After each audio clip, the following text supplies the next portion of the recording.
You're watching the Sedalia and Jai show. I am your host, Sedalia and Jai. We're here with a special guest tonight, R.K. Jackson, branding and marketing designer, as well as history buff and enthusiast. We had a bit of technical difficulties, but we're back and we're here. And R.K. was just about to tell us a little bit about, again, what's happening in Atlanta. More specifically, there was an incident that was on the news. It was even on CNN about a Morehouse student and Spelman student that were brutalized, that experienced the epitome of police brutality in the midst of protests for against police brutality. I'm upset. I'm so upset I can't even talk. I'm very upset. But RK is going to shed some light on that. We're going to back in right away because I wanted to show you guys an image of that. I want you guys to see that image and to understand. He will narrate that image. We're not going to have no talk show host, no journalist, no reporter from CNN telling us what's happening. We're going to hear from one of our own. So I'm going to show you the image, and then I want a narration from one of our own. Can you hear me, RK? I can't. Incredible. Okay, so you can begin. Let's try this out. You guys forgive me. I'm doing a lot of new things with IG. Things that have never been done before, so they need to be worked out. Why don't you go ahead and tell us a little bit about this incident, RK? Okay, so what you're seeing right now, basically, these were like day 2 or 3 of the George Floyd protests. I want to say this is either Friday or a Saturday. The issue at hand here, this is like in the heart of the downtown tourist triangle, where a lot of venues are and stuff like that. So it's really high traffic area. And I believe by the CNN building where we have the lives and right, the tower, all and that, Georgia right? So it's Aquarium in the and Olympic Park. yes, it's in Give Olympic more Park. back because you're here, you love us, but our guests, I have followers from everywhere, baby, and they That's don't fair. know. So you got to talk to them like they don't know, okay? Yeah. So this is an area called the Tourist Triangle, economically and politically in Atlanta. Basically, it was an area The that heart was of ATL. strategically developed Your to, CNN reports come from this area. yeah, basically. One of the oldest buildings in that area actually is where CNN's headquartered. They actually just sold it recently, so they're going to be moving out of there, but that's another story. It's a really high profile area, really heavily populated area. The area behind the 96 Olympics. So it was a really, really big area in that space, right? There's a main thoroughfare off of, I want to say this, Ivan, I'm trying to remember the name of that street right now, but it's right off of an intersection, basically, that connects the tourist triangle to the west side of Atlanta, basically. And so these two students, forget both of their names, but one was from Morehouse, one was from Spelman. Yes. And they were leaving to get back to their car, leaving the protest for, again, police brutality. They partook in the protest, They partook in the protest, absolutely. And so what you're seeing now is... Ron, real quick, for context, like before that, I'm sorry, remember, RK, when you and I remember there was a gentleman, like Atlanta's been known for protest city. Like I remember when I was there was a black man being executed. Yeah. Do you remember his name? I don't remember all of the details around that case, but basically that's so incredible. That's so funny. We need to reprimand ourselves even for that in that moment. Yeah. Because you and I both, we were at that protest. These were our times of power, and I don't know, we were there in the center and the crux of it. But I just want to point that out to say that I remember being a part of a protest very much like this. And my point is two things. One, history repeats itself always, and secondly, Black people, we always been fighting. We always have been at the plight of this, right? Yeah. So sure. I just really want to talk about that because I remember us specifically going to a protest where one of my best friends got arrested that night, and I bailed him out. I paid money to Yep. get him out of jail. I will not disclose his name for legal purposes, but I literally was one of those activists, things that we never thought about. And then we think about our predecessors who were Yeah. equally activists and equally had this realm of power and understanding and activism. Yeah. Yeah. And we marched for Obama too. Yeah. We were out in the streets Oh as my well. God, oh So my yeah. God, when Obama got elected, we were both in the student center at our Yep. university cheering him on. We're like, ah, we all cried. Oh my God, these are memories from my Yeah. people. Like, We had we some have to moments. humanize these moments. We are Yeah. two Black people, ladies and gentlemen, who have literally, man and woman, literally like in the middle of those kinds of revolutions in our generation. And it has impacted us for us to be here and doing what we're doing right now. Yeah. And being allowed to talk about it, honestly. Absolutely. So I'm sorry to cut you off, but I had to say that. I had to mention it. Yeah, no problem And at all. I'm going to re-Google that name while we're Okay, talking. please. I Yeah. want to say he was on death row for like 17 years for Yes. like a And we all went wrongful and DNA protested. This ain't conviction. new. We've been protesting. Yeah. Yeah. Yeah. And that wasn't even that was probably the real beginning of things kind of kicking off in Atlanta. And I'll probably get to that in a second too. Yeah. But yeah, so basically with this situation, these two students actually saw a colleague of theirs from Morehouse, and they were being flipped over face forward on the sidewalk and were being zip tied, and they were you could, when you listen to the video, you could just hear them screaming out like why am I being arrested, why is this happening to me, why. And so, being their Morehouse brother, of course, and Spellman's sister, they're recording it because that's why we're here, right? We're here because, a lot of these police misconduct and excessive use of force situations just do not go reported, and they don't get seen. So, in the way that our society kind of works, we already have this kind of social contract with police as this moral and ethical, third party that is supposed to come in and save and catch the bad guys and protect people and do all these different things. And so when you don't get to see these instances of police brutality, which are already grossly underreported, of course you're going to pull your phone out, right? Especially if you know the person that's on the street. So they pull their phone out. At this time, I want to say it was about 30 to 40 minutes before the emergency curfew went into effect that basically went across the country, places where these really, really heavy protests were happening. A lot of these mayors took it upon themselves to enact these curfews to for a few political reasons, but more often than not, it was in the guise of public safety and protection, because there were some kind of like, different violent instances where people were, agitating and things of that nature. Whatever the case, the curfew is now enacted. They are outside past the curfew. If anybody knows this light over here by State Farm Arena and CNN Center, it's probably one of the longest lights of all time. So basically, they can see cars in front of them, and they don't feel the need to speed up quickly because it's a red light. So they're recording their friend.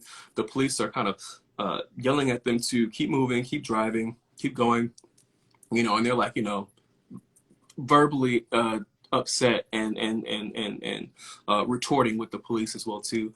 And so basically, one of the police comes up to the window.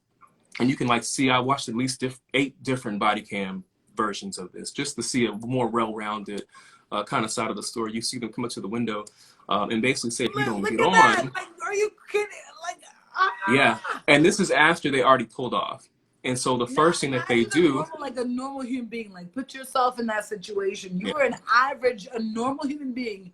This is probably the first time either of them have ever experienced something like this. Maybe not. I dare not speak politically to say that they've never experienced this. I don't want to do that. But that kind of violence, like, I'm sure they've never had an interaction like that with the yeah. police. And I think this violence is really the great equalizer between us. I know we were talking about earlier in the interview about, Like, just because I don't say what you like, you don't get to bust my whole car window. Well, right. And just because I haven't progressed forward through traffic, you should not be tasing me through my window. And you're also supposed to be trained. Right. You're So supposed six, to exercise. That's like a child versus an adult. yeah, You're yeah, supposed to have more discipline and more of a structure than I do, even if I'm right, talking right. ish. Yeah. And I think You're that's the a lot of the good trouble that, rest in peace, John Lewis, really was about, kind of creating, is to create this space where, you hold the police accountable, you hold, civil unrest and disobedience accountable, and so what they were trying to do was basically hold the police accountable in this instance. And then six officers descended upon the car, they slashed the back tires, they crushed the windows. And normally in those instances of, quote unquote de-escalation, the first thing that they want to do, unfortunately, which is again why I have an issue with the idea of protecting and serving in this particular instance, is they want to make sure that you don't have weapons. And so in all of the militarization of the police, the added, flak jackets and full metal jackets and the bulletproof vests and the riot gear and the batons and the tasers and the guns, I still have to bust your windows down to make sure that you're not armed and can't hurt me when you are in this space in the And most according to our vulnerable. video, those brothers didn't have no weapons, They didn't nothing. have anything. And And you're my, going like, man, that's like me and you. yeah, Guys, that's like me and RK being in the car, chilling, protesting, as is our freedom of speech. And you roll up and you are like, bam! yeah, That's wild to yeah. me. So it was so bad that they were able to get the girl, the Spelman student, out of the car. But they threw her to the ground, and immediately kind of tied her up as well too. But the Morehouse student, unfortunately, they weren't able to get him out, I guess, in the speed that they wanted to get him out of. And so while he's reaching for his belt buckle to remove it, they start to tase him, and then he actually has a seizure right then and there. And so while they're in the process of continuously berating him about not being able to take his seatbelt off, he physically can't because he's temporarily paralyzed. And so what you see in one of the body cam footages is that there's a zoomed in kind of frame of it where you can literally see his eyes roll back in his head. Like he is no longer with us in that cognitive space to be able to answer questions and to really do anything at all. And so what was so disgusting about it was that after they did all that, they literally ripped him out of the car, um, put force into his back. I think that he ended up having to get stitches as well too. I think they cracked one of his vertebrae in his back. They tied him up and they moved both of them away from the vehicle. Mind you, they've already slashed the tires of the car, and basically rendered it, You're talking about immobile. damage to a car, RK. You're talking about damage to a car. We don't care about damage to a car. Yeah. Everything that you have told me prior to, I say that to say, imagine I'm not trying to going to get get emotional. people out of traffic because there is a curfew, but instead you literally beat these two students I'm not going to get emotional. but then you render the car immobile. So now you've not even succeeded in your purpose to move the car out of the way. You've now left this car in disarray and you've brutalized two students. You left them no chance of ever leaving or going or escaping from your wrath. And that wrath was even more uncalled for. Why? Yeah. Why, Why, RK? Why? Again, why? I can't tell you. I find that situation particularly alarming and disturbing because we've seen, and this has been pretty much nonstop, I want to say probably since May, but we've seen increased police brutality in instances of protesting police brutality. And it's really kind of disgusting in a way That's because it's illuminated this really disgusting culture of what police believe that they're there to do and what their rights that's are and incredibly what. perturbing. And even Yeah, more so than that, I wanted to come back to when you and I were protesting at the time that we were in school. Troy Davis, I found his Troy name. His Davis, name yeah. is Troy Davis. And he maybe might have been wrong in what he did. I'm not going to get too much into politics for legal purposes. But yes, he was convicted, right? And he was executed. And that was like a big deal in Atlanta at the time, because there hadn't been that many executions, Yeah. right? The fact that the state allowed executions, they knew it Hmm. was like, oh, because he's a black man. Yeah. And I think And that the evidence on that case was kind of inconclusive as well it too. was, yeah, that was what it was. And Yeah. the evidence was inconclusive, even though there was some strong evidence. So I don't want to promote Yeah. too much because the brother did some things that, I can't really talk about. That's not my life. But there are things that lead up to that, but that's not the point. The point is that For he sure. was perhaps unjustly executed, Yeah. killed. It's Yeah. like a modern day lynching. So Yeah. that's why we were all protesting, I remember. Hmm. And I remember one of my black brothers, a close friend of mine, being arrested in that Hmm. moment. Thank God he wasn't like tased Yeah. or brutally assaulted, even more so than even that was enough for him to be arrested, just because he was a little bit, he Yeah. was a little rowdy, Right. but not that much. He was just speaking his truth, and a white police officer came up to him and was talking stuff, and he got aggressive a little bit. Hmm. Yeah. So I get why that happened, but that makes that, when I think about what's happening today, that brings me back to those days, to my Hmm. days then, right? That makes Right. that's triggering for me. Yeah. I'm like, hearing this incident with the Spelman and Morehouse student was me.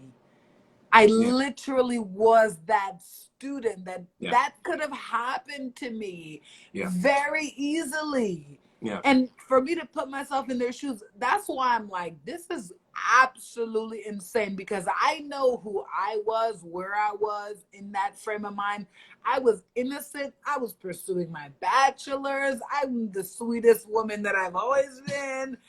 I'm just living my best life. I'm just trying to be a little bit of an activist, just Yeah.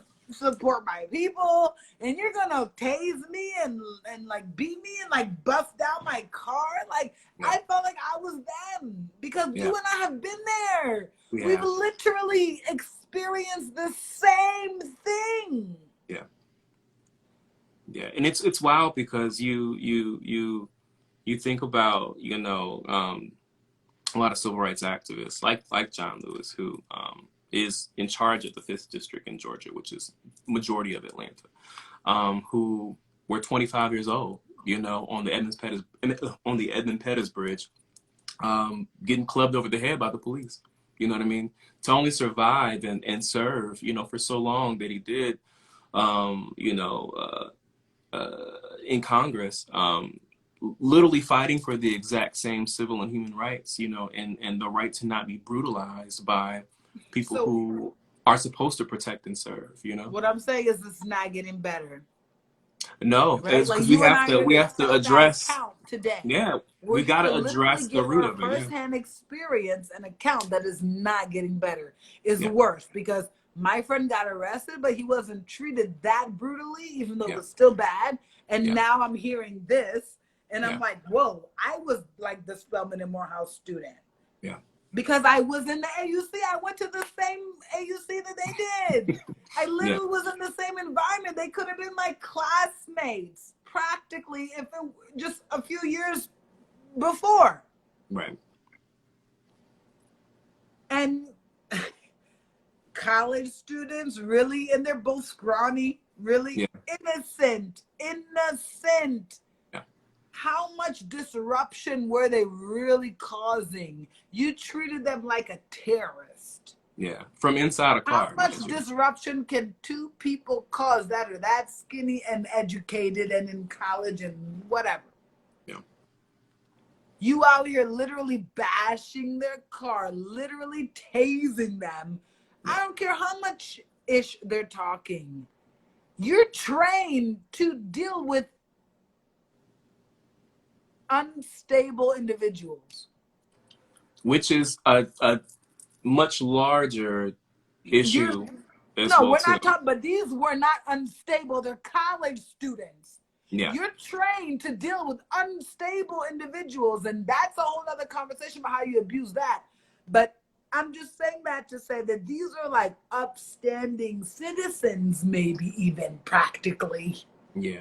But I find, I guess, in this particular situation as well too, that a lot of police training um, isn't completely comprehensive at all. Like a lot of these precincts in different cities and municipalities across the country spend little to no time at all on de-escalation tactics, dealing with people with mental health issues, general health and wellness issues, people who are disabled.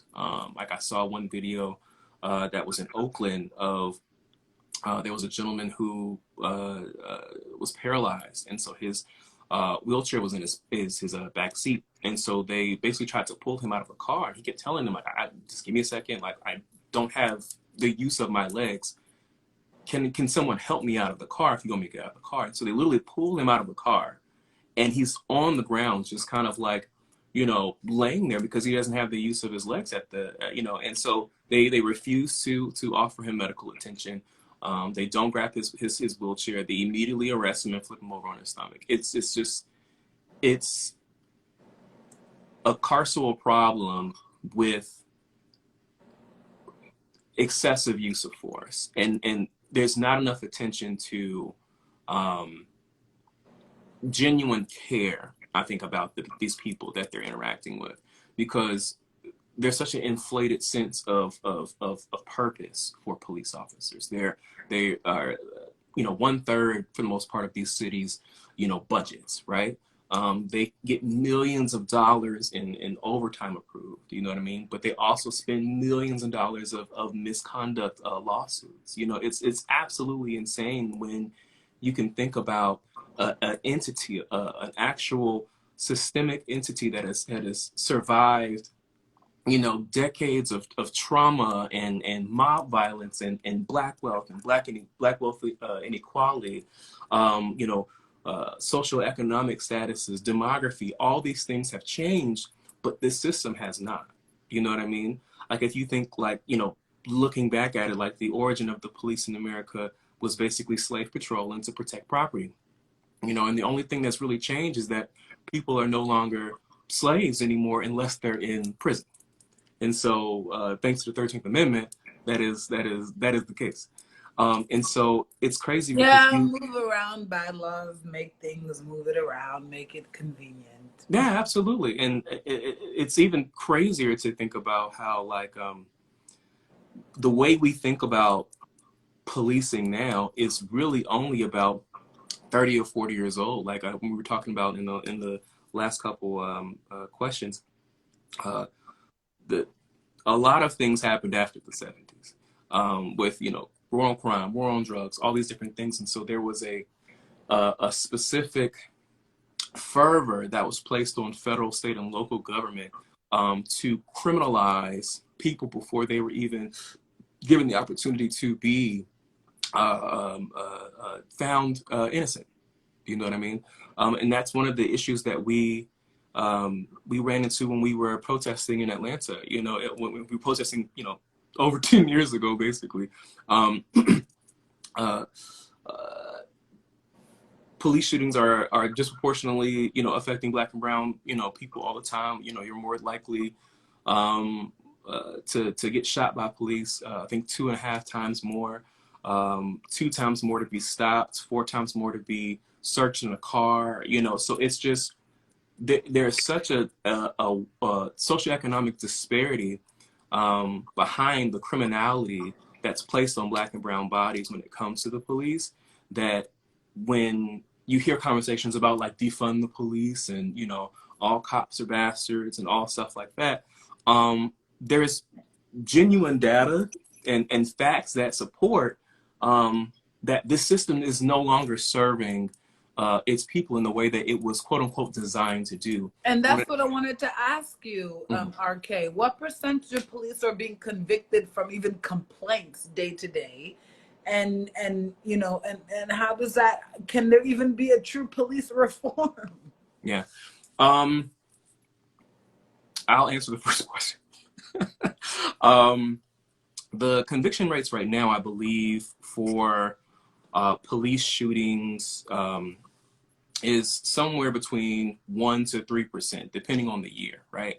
And to kind of put that into perspective, um, on average, there are about 1,000 people every year that are shot and killed by the police, whether they are armed, unarmed, or other. Since 2005, only 42 officers have been convicted, and so that averages out to um, less than 1% a year.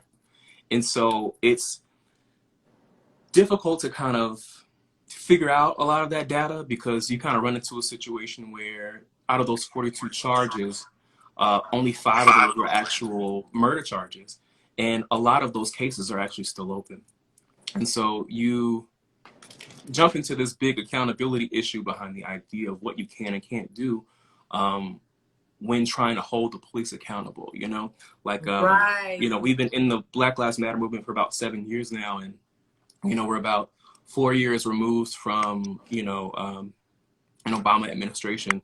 And Barack took that necessary step to create a 21st century police task force that he actually basically made like a playbook of all of the data that he had compiled with his task force. And they took all of that relevant data, compiled it with data that was actually being reported by, believe it or not, the Washington Post, because before then there wasn't an actual database of police misconduct at all. And so they kind of compiled all of that data together, and they gave it to the Trump administration, and they immediately basically burned the book.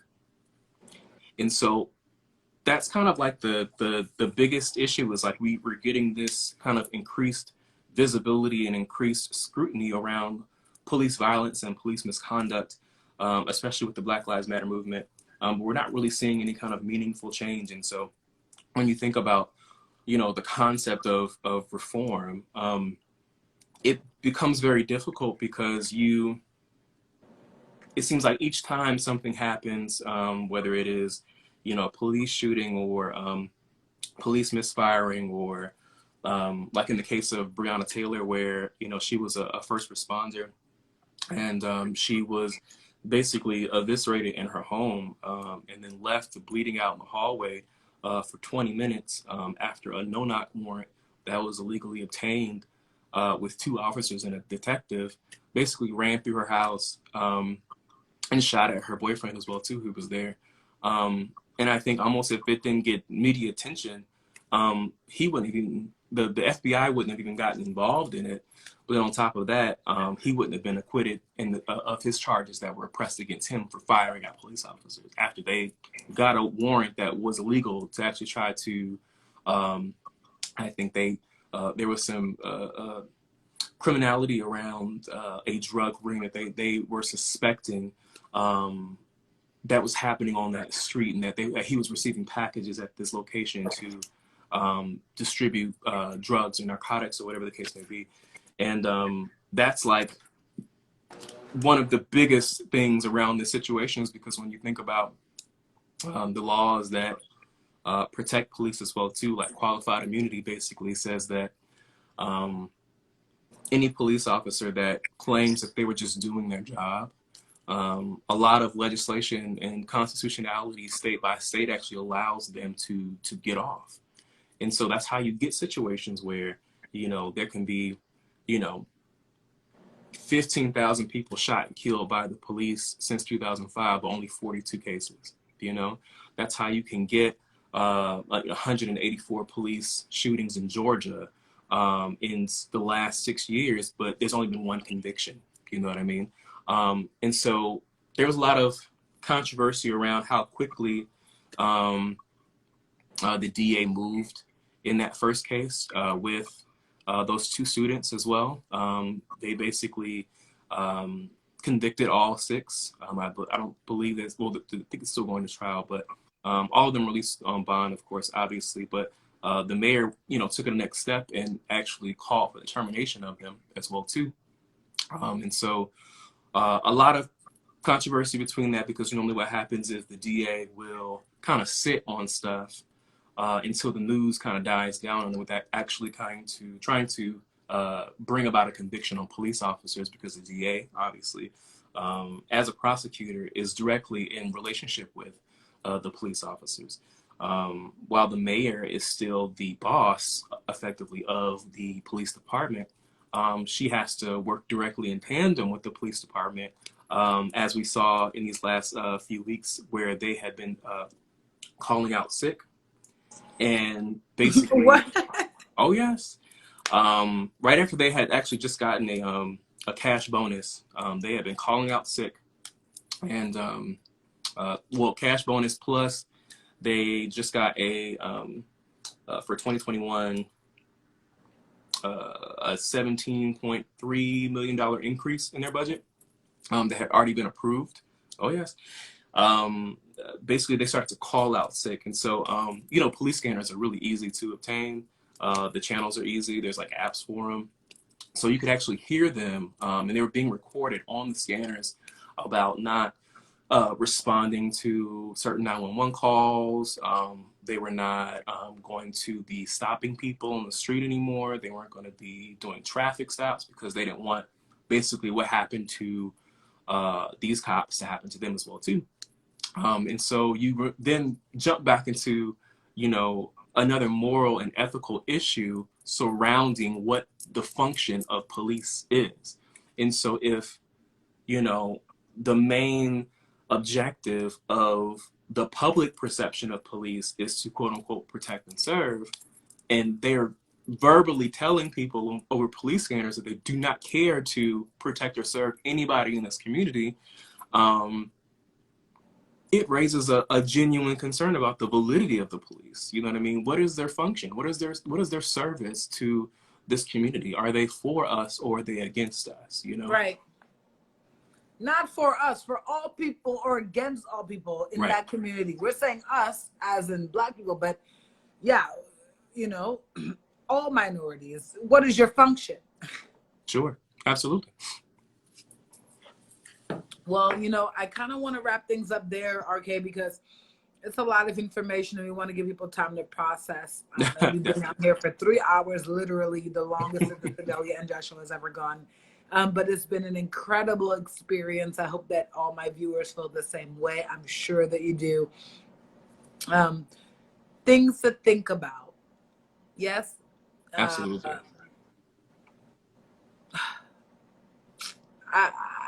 I feel really grateful and a little overwhelmed. I do, because I received a lot of information myself that I would like to process. Yeah, I mean, and we didn't even really touch on everything, but yeah, for sure. Yeah, because we cannot, we're in a time slot, but perhaps we could come back on and do another special outside of this show just on this, just to raise those questions, because I think it's so important. We can have a Sedalia and Jai special as opposed to a Sedalia and Jai show that just kind of focuses on this a little more, because we need to know how to do better. We need to know how to react, how to move. A lot of the information you've given us tonight are things that didn't even come into scope or come into frame of mind. And that's a part of why I'm so grateful for you being here. Not only did you talk to us about your career as a branding and marketing designer, but again, you shed incredible light on the history of Atlanta and what's really going on in ATL, you guys. So you take from it what you may, but you have the source. We want to thank our special guest tonight, and we hope you have a great evening. We're probably going to bring you back on very, very soon to expand upon that and to move forward from that. But there's nothing that, to me, that makes sense. There's nothing that makes sense in physically or in using force to stop situations of crime that don't require force. You're not going up against El Chapo. Right. Like, if you're going up against El Chapo and it's a whole sting operation, I get it. Bring out your guns. But don't tell me that one civilian, I don't care what his skin color is, Don't tell me that force, brutal force, Yeah. tasers, guns, Deadly force. Yeah. deadly force, thank you, is necessary. There's no circumstance under which it is necessary. I don't care about your protocol. Yeah. Your I think protocol should, I'm pretty sure that's not even your protocol. it's not. That's why they got fired. Yeah. Yeah. I just feel like And that. I know that police look out for police, but but stop. I'm not gonna look out for my bestie if my bestie's wrong. Yeah. Or morally Because or I'm a ethically person corrupt. of integrity Yeah. Absolutely. and of truth. And if my bestie, if RK is breaking the law, honey, I don't know what else to say. I can't defend him. I don't know what to tell you. That's fair. Surround yourself with people that do not behave that way so that you don't put yourself in those kinds of positions. Because it won't end good for anyone. That's my 2 cents. I'm like, oh, well, that's the black mama face, the grandma face. Well, I don't know what to tell you. That's what it is. Yeah. Anyways, we thank you so much.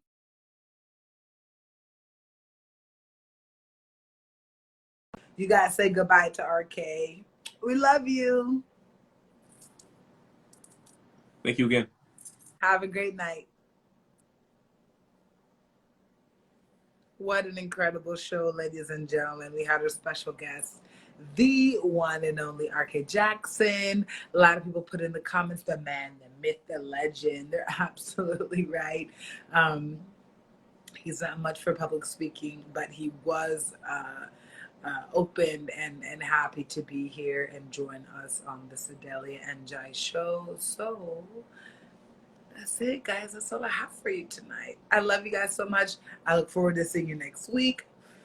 We have another incredible guest next week. Our guest for next week. We're going to talk a little bit of technology. We're going to get our nerd hats on, our nerd glasses on. Nerd is sexy. I don't know what you heard, but I love me some nerds, okay? Anyways, we're going to have a special guest next week joining us, who is a tech specialist.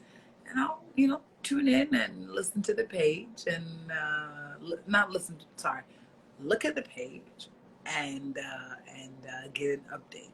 All right. Bonne nuit.